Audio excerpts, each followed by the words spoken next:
selamat siang Mbak Isti. Kita mulai lagi dari awal, nggak apa-apa ya Mbak? Selamat siang. Saya perkenalkan dulu, Mbak Isti ini adalah seorang praktisi pengajar. Beliau adalah seorang teacher trainer juga, seorang fasilitator, certified facilitator dari Access Consciousness juga, seorang facelift facilitator dari Access Consciousness juga, dan praktisi pengajar yang sudah sangat berpengalaman. Hari ini kita mau ngobrol-ngobrol tentang pencegahan bunuh diri nih Mbak di kalangan pelajar. Mbak Is ini kan sudah berpengalaman dan banyak berinteraksi sama pelajar, sama orang tua, sama praktisi pengajar juga. Tadi tuh saya sempat mau review sebuah buku yang menceritakan tentang seseorang yang akhirnya memutuskan bunuh diri di usia produktif, padahal sebetulnya dia punya banyak potensi. Dan di bukunya itu dia menjelaskan dengan tegas tentang apa pikiran, perasaan, emosinya dia dan koneksinya dengan lingkungan sekitar termasuk dengan orang tua nih. Sebagai praktisi pengajar, sebenarnya apa sih Mbak orang-orang berbakat seperti ini nih dengan mental illness dan struggle-nya dia? Kalau Mbak Isti lihat apa sih missing link-nya? Kalau boleh. Oke, halo semuanya. Terima kasih sudah bergabung di sini. Terima kasih Hanifah untuk pertanyaannya. Ya, maaf tadi login sekali, sorry. Oke. Ya, saya kebetulan praktisi pendidikan udah 24 tahun. Jadi kalau saya tadi dengar cerita singkat ya dari Hanifah, itu memang banyak faktor yang bisa mempengaruhi seseorang untuk melakukan committed suicide atau bunuh diri. Tapi dari sudut keluarga, dari sudut lingkungan, dari sudut sekolahnya juga. Nah, hari ini saya akan membahas dari sudut parenting gitulah. Kenapa saya ngomongin parenting? Karena keluarga itu adalah tempat pertama dan utama bagi seorang anak untuk mendapatkan pendidikannya, bukan sekolah gitu ya. Nah, yang perlu kita pahami bagi orang tua, kita beberapa hal yang harus kita pahami bahwa sebenarnya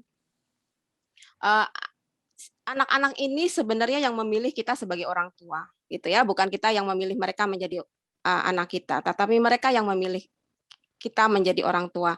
Nah, anak-anak ini yang tidak banyak orang tua tidak sadari adalah bahwa anak-anak ini hadir di kehidupan ini dengan mempunyai tugas tertentu, mempunyai purpose atau tujuan tertentu yang mungkin sudah digariskan oleh Tuhan gitu ya. Dan mereka memilih kita jadi orang tua karena mereka percaya bahwa kita bisa membantu mereka mewujudkan tujuan atau rencana mereka. Oke, jadi itu harus dipahami oleh orang tua dulu gitu. Karena apa? Banyak orang tua yang selalu dalam kehidupan ini mereka memasukkan tujuan hidupnya mereka untuk anak-anak mereka, gitu ya. Contohnya misalnya begini, ada anak yang punya bakat menyanyi, bakat musik yang luar biasa gitu, tapi orang tua nggak senang gitu anaknya untuk jadi penyanyi atau menjadi musisi gitu. Mereka lebih suka anaknya misalnya jadi dokter gitu ya, kayak dokter David misalnya gitu, atau jadi apalah gitu ya. Dan itu mereka sudah memprediksikan anaknya untuk sampai di situ. Yang terjadi adalah padahal Tuhan ini mau menjadikan anak ini menjadi musisi yang hebat, yang bisa menciptakan musik yang luar biasa, menciptakan lagu yang luar biasa, tapi karena dia akhirnya tidak bisa menjadi musisi karena orang tua memprediksikan mereka untuk jadi dokter, akhirnya mereka memilih untuk masuk ke dunia kedokteran, masuk untuk kuliah di kedokteran. Apa yang terjadi di situ? Apakah anak-anak ini happy dengan pilihannya? Gitu loh. Banyak kasus seperti itu yang saya alami selama saya menjadi seorang pendidik di sekolah, bahwa anak-anak ini, bahkan anak-anak di kelas ketika mereka sudah kelas 12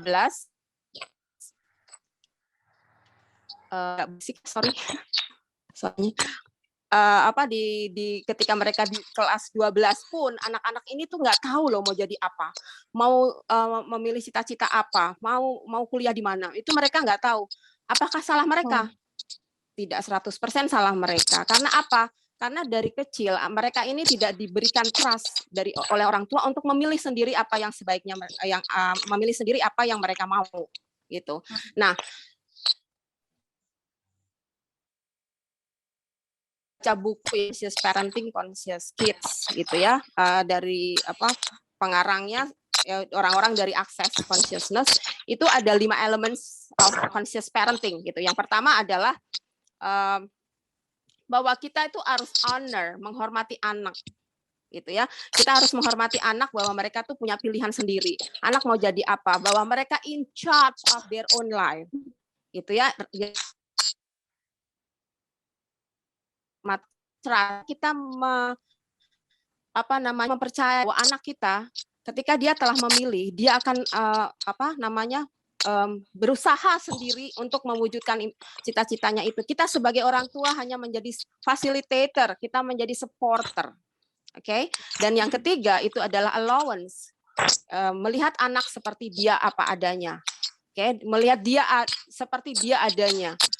Oke, tanpa kita memberikan judgement, anakku kok begini, kita bandingin dengan orang lain. Kecenderungan orang tua punya 2 anak aja dibandingin gitu kan, tanpa kita sadari gitu ya.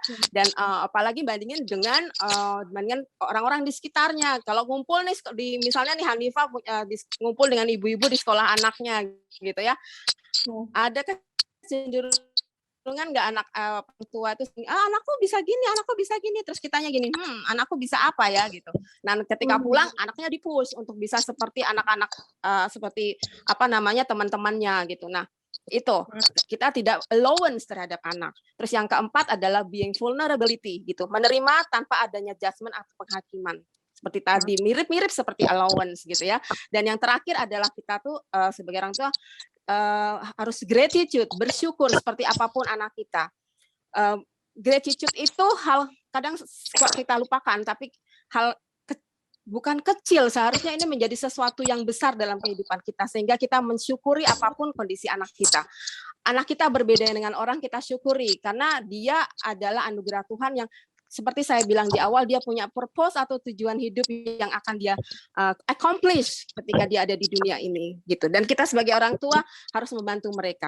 Satu lagi adalah bahwa prinsipal kita sebagai orang tua selain tadi ada 5 elements of conscious parenting, ingat bahwa anak ini adalah subjek dari parenting itu sendiri ya, subjek bukan objek. Remember that gitu.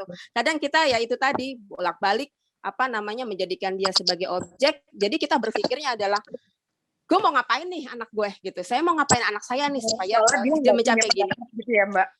Iya, gitu loh. Padahal ini anak punya punya pikiran sendiri, punya kemauan sendiri yang harus kita hormati. Kadang kita waktu anak-anak kecil aja gitu ya, kita bawa ke toko untuk pilih mainan atau pilih baju aja, kadang kita sebagai orang tua masih suka gini.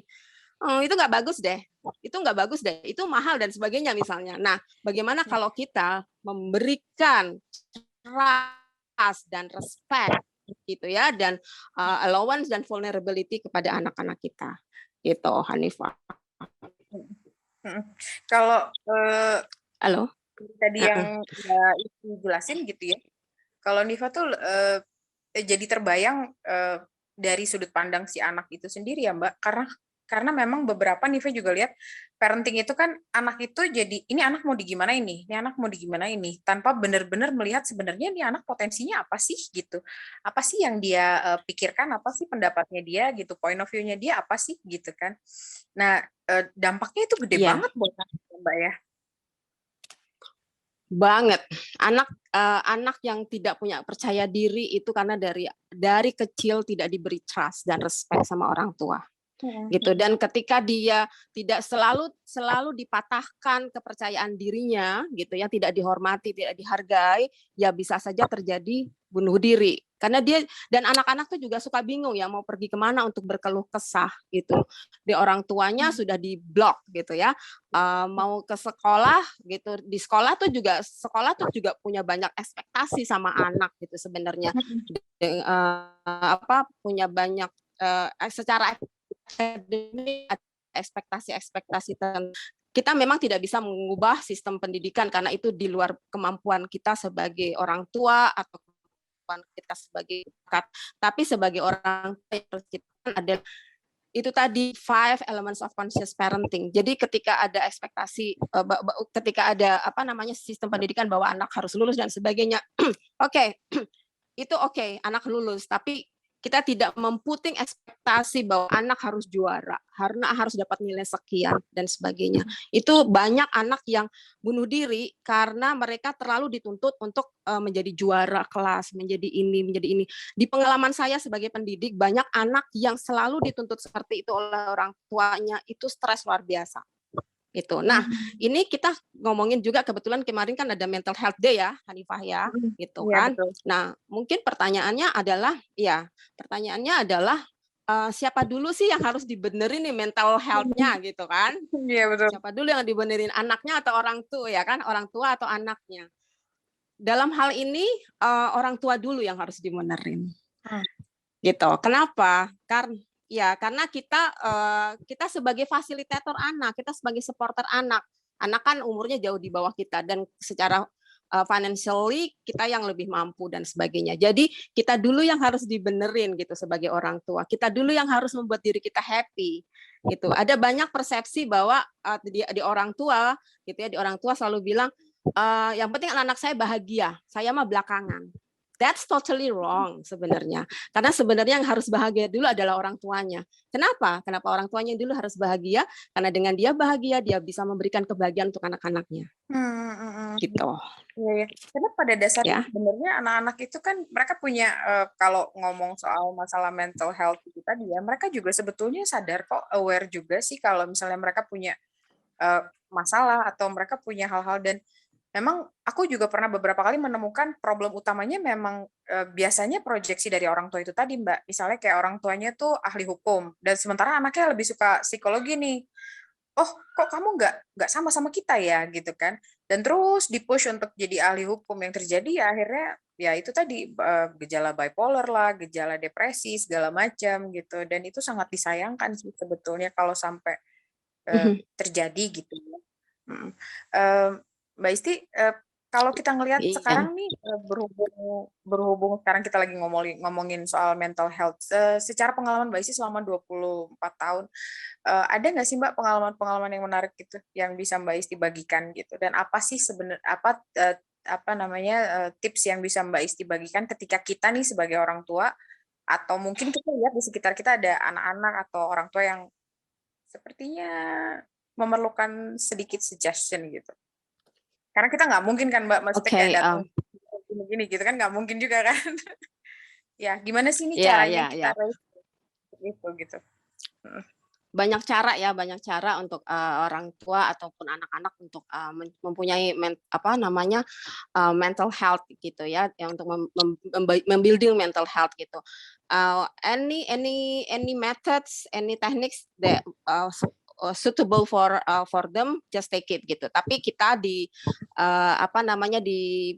komunitas Access Consciousness yang ada di Indonesia gitu ya, kita itu biasanya menggunakan access bars gitu untuk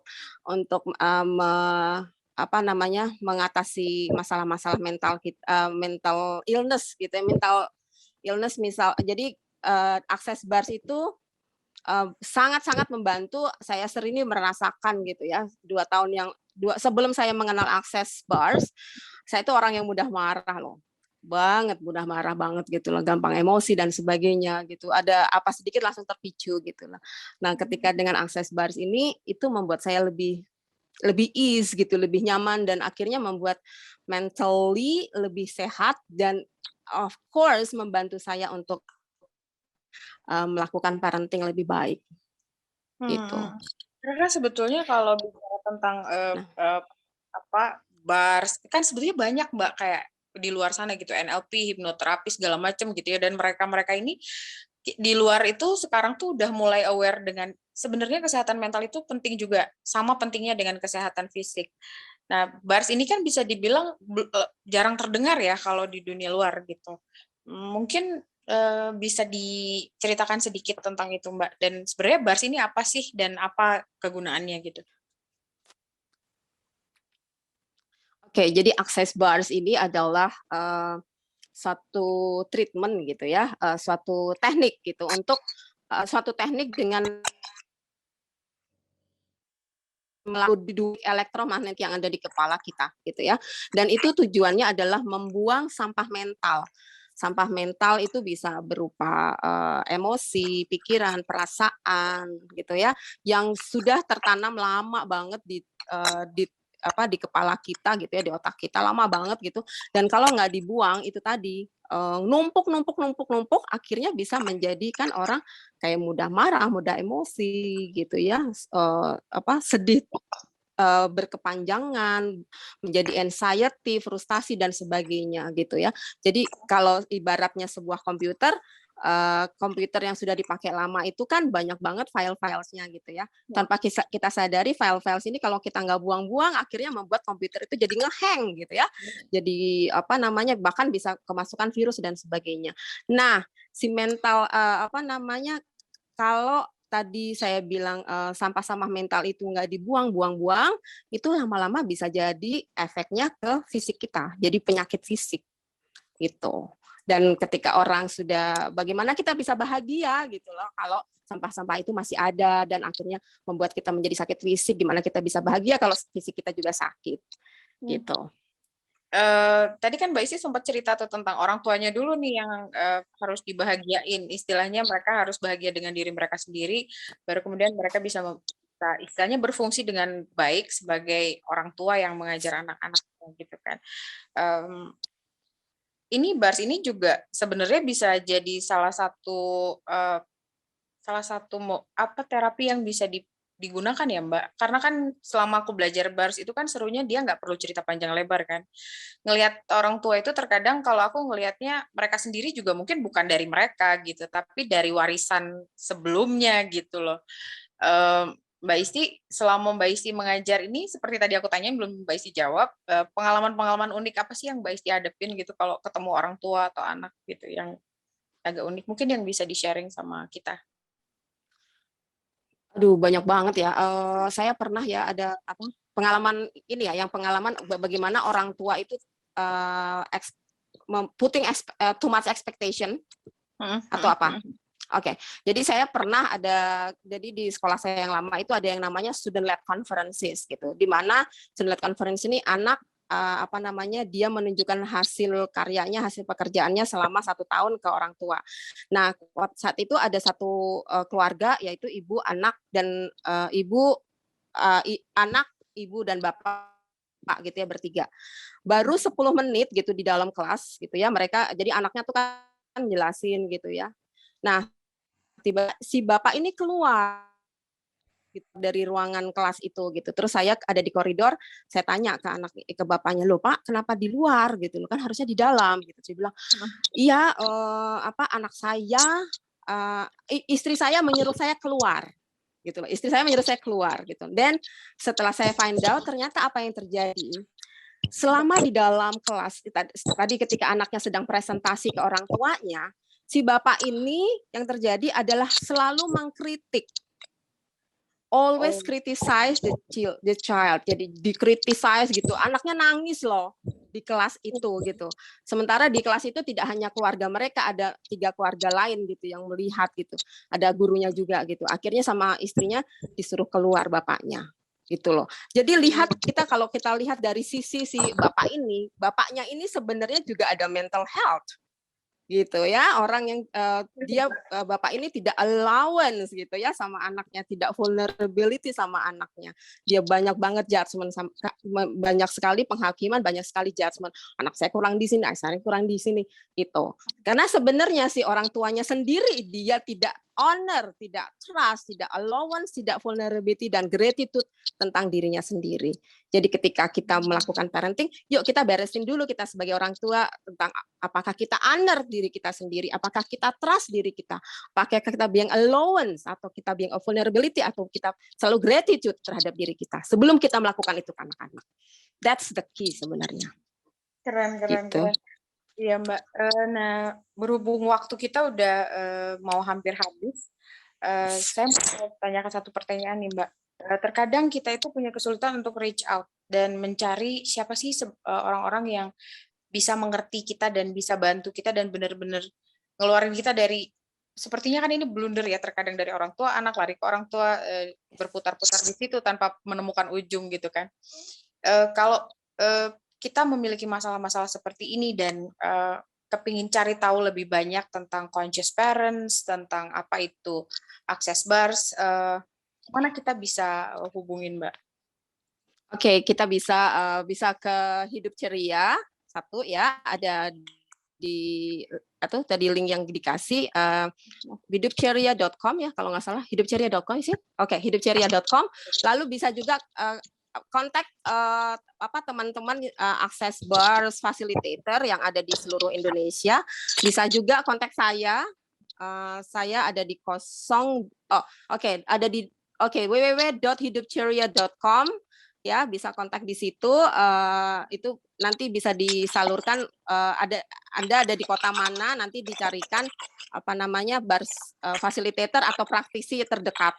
Oke, tapi juga bisa kontak saya di Instagram saya isti_handayani_mm, atau bisa juga ke WA saya 0815 883 2215 gitu. Oke. Banyak Mbak Isti, ini sharing-sharingnya seru banget hari ini. Udah berbagi tentang parenting, tentang bars, dan macam-macam pengalaman. Seperti tadi disampaikan, kalau misalnya ada yang ingin ditanyakan lebih lanjut, bisa ke www.hidupceria.com, bisa ke Facebooknya @hidupceria juga, dan bisa kontak, cari juga di situ banyak sekali fasilitator, banyak sekali praktisi yang bersedia untuk berbagi dan memberikan banyak informasi. Mungkin yang ini ngobrol-ngobrolnya kita stop di sini dulu. Sampai ketemu minggu depan. Terima kasih sudah berpartisipasi. Mohon maaf atas kekurangannya. Terima kasih Mbak Isti. Terima kasih semua. Terima kasih. Bye-bye. Bye-bye.